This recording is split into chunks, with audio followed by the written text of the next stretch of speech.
नमस्कार, मैं हूं अतुल सिंघल। दोस्तों, कार्यक्रम नमो इम्पैक्ट में आपका स्वागत है।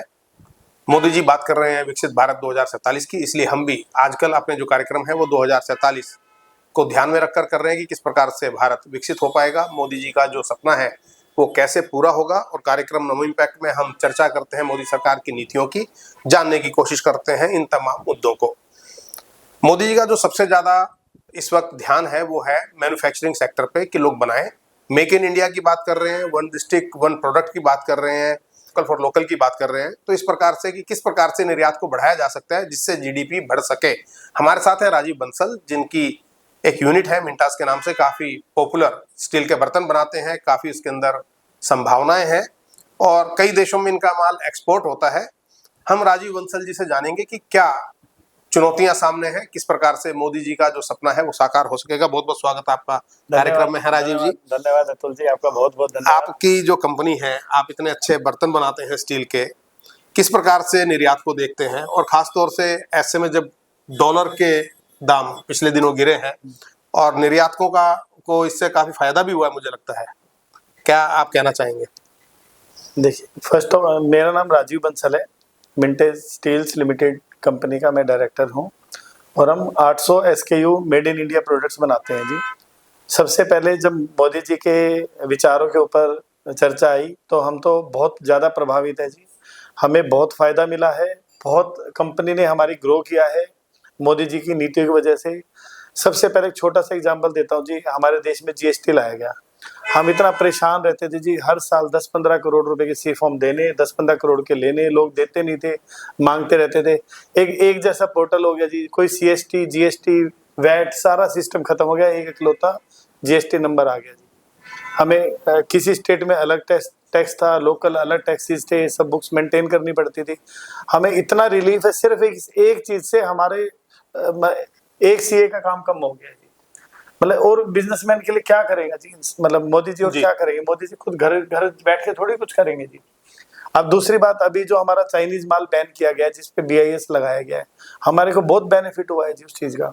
चाइनीज माल में क्वालिटी नहीं होती है जी, लोग उसका बर्तन बना देते हैं और बाद में वो बर्तन फट जाते हैं। अब हम एकदम खुले में लाइफ टाइम वारंटी का लोगो लगा के देते हैं।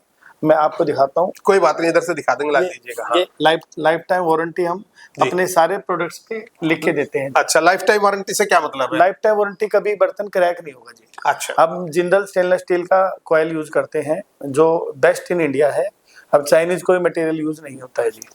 ये तो बहुत अच्छी बात है राजीव जी, क्योंकि चाइनीज मटेरियल को तो वैसे ही मना करते हैं। अच्छा, चाइनीज मटेरियल लेते थे, हमारा करेंसी हमारी बाहर जाती थी। मेक इन इंडिया की जब बात करते हैं, लेकिन पिछले दिनों कुछ ऐसा भी हमने देखा कि जो आपकी स्टील इंडस्ट्री है, एक्सपोर्ट के अंदर दिक्कत आई थी जब से टैरिफ लगे, खासतौर से ट्रम्प के।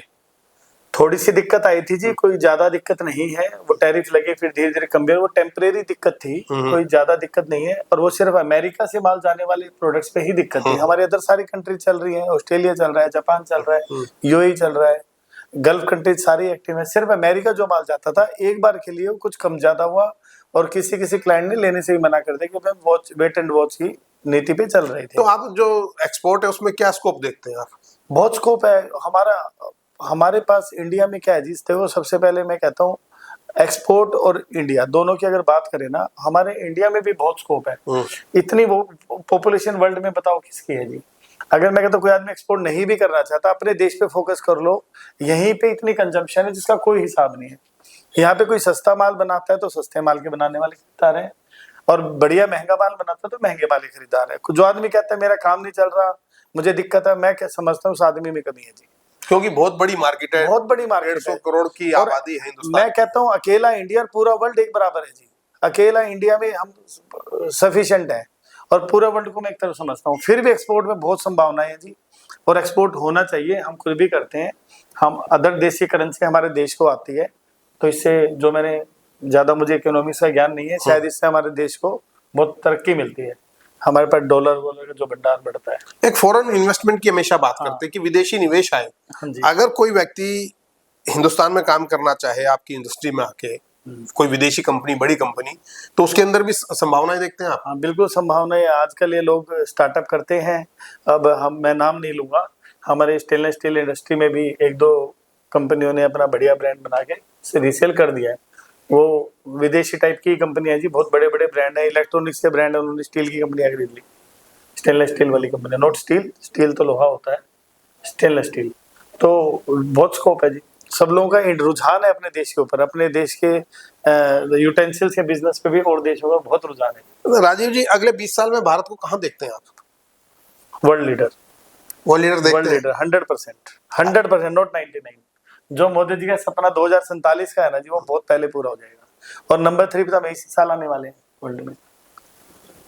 चलिए, ये बातें तो सारी अच्छी अच्छी हम हैं। ये आशा करते हैं कि मोदी जी एक टर्म और एटलीस्ट आए, और किसी भी वजह से, एज की वजह से नहीं आ पाए तो बिल्कुल उनके जैसा ही एक आदमी होना चाहिए। मैं नाम मुझे जो नीतियों को जारी रख जो सके। सेम नीतियों को जारी रख सके। हम तो मोदी जी की कामना करते हैं कि एक टर्म और एटलीस्ट बिल्कुल। चलिए, वो तो काफी लोग इस प्रकार की कामना करते हैं, लेकिन ये बातें तो सारी अच्छी हुई। कुछ दिक्कतें, कुछ चुनौतियां होती हैं, हर ट्रेड में होती हैं, सब लोगों के सामने होती हैं। कोई ऐसा सुझाव हो, आप एक उद्योगपति हैं, इंडस्ट्रियलिस्ट के हैसियत से, आप हमारे माध्यम से देना चाहें सरकार को, कि जो उन तक पहुंचे और वो अमल में लाएं? देखो, बहुत ज्यादा लंबी चौड़ी कोई चुनौतियां नहीं है जी। मैं ऐसे ही नहीं बोलूंगा कि माइक पे हैं तो किसी भी डिपार्टमेंट के खिलाफ हम कुछ भी बोलें। बहुत छोटी छोटी चीजें होती हैं, वो रहेंगी और धीरे धीरे सोल्यूशन होते रहते हैं जी। कोई चुनौती मुझे नहीं लगता, सब सिस्टमैटिक हो रहा है धीरे धीरे। आज से 10 साल पहले जो चुनौतियां थी, 5 साल पहले वो आधी हो गई थी, और जो 5 साल पहले थी वो 2.5 साल पहले आधी हो गई थी, तो बैंड 25% रह गई। और आज मैं कहता हूँ 10 साल पहले से सिर्फ 10% चुनौतियां जो रहेंगी। ये चुनौतियां खत्म होगी, नेक्स्ट चुनौतियां आ जाएंगी। हाँ, सुधार की गवर्नमेंट का MSME के ऊपर बहुत ध्यान है।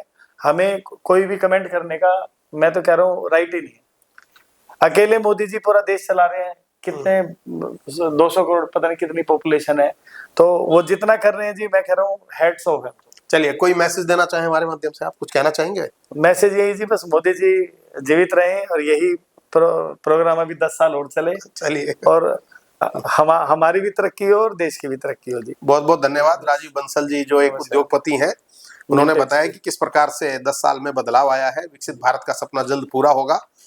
चुनौतियां तो जीवन में आती रहती हैं, छोटी मोटी कमियां हैं, उनका जिक्र करना कोई बहुत ज्यादा, यहाँ पर उन्होंने कहा कि उचित नहीं है, उसका कोई औचित्य नहीं है। ये कमियां जो है वो धीरे धीरे दूर हो जाएंगी, क्योंकि किसी भी कार्य को करने में थोड़ा सा समय लगता है।